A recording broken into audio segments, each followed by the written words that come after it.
Kdo mora dobiti digitalni podpis za vstop v evidenco odpadkov oziroma kdaj naj ga dobi povzročitelj?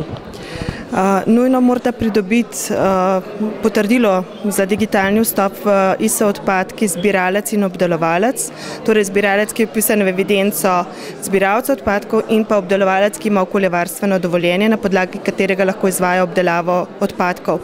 V ISO odpadki se z digitalnim potrdilom lahko pa registrira tudi vsak povzročitelj odpadkov, ki se bo odločil, da bo sam izpolnjeval evidenčne liste v delu, ki se nanašajo na njega, torej na del, ki govori o pošiljanju odpadkov od njega kot povzročitelja. Dejansko pa je odločitev na to, kdaj se bo povzročitelj vpisal v ISO odpadki, na njegovi strani.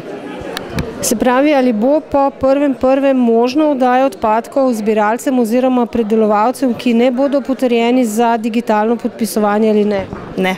Ne bo možna oddaja. Kaj se zgodi, če se podatki povzročitelja odpadkov in obdelovalca odpadkov razlikujejo? Kdo je potem merodajen, čigavi podatki so v tem primeru merodajni? Sistem je pripravljen tako, da količino prevzetih odpadkov vpiše prevzemnik, torej zbiralec, odnosno obdelovalec odpadkov.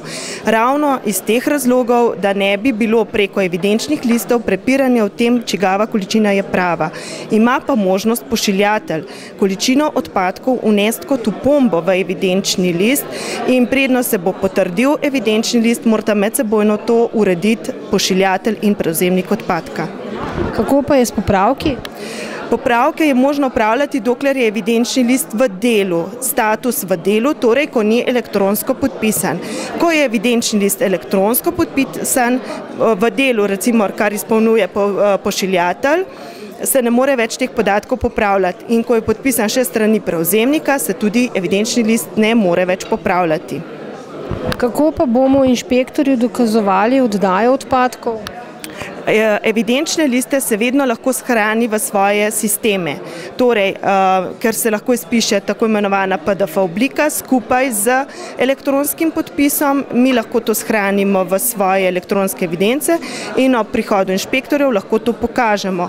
Hkrati bodo imeli pa inšpektorji tudi možnost vpogleda v ISO odpadki. Ali od zbiralca oziroma predelovalca odpadkov lahko zahtevamo potrditev pisne verzije evidenčnih listov? Seveda lahko.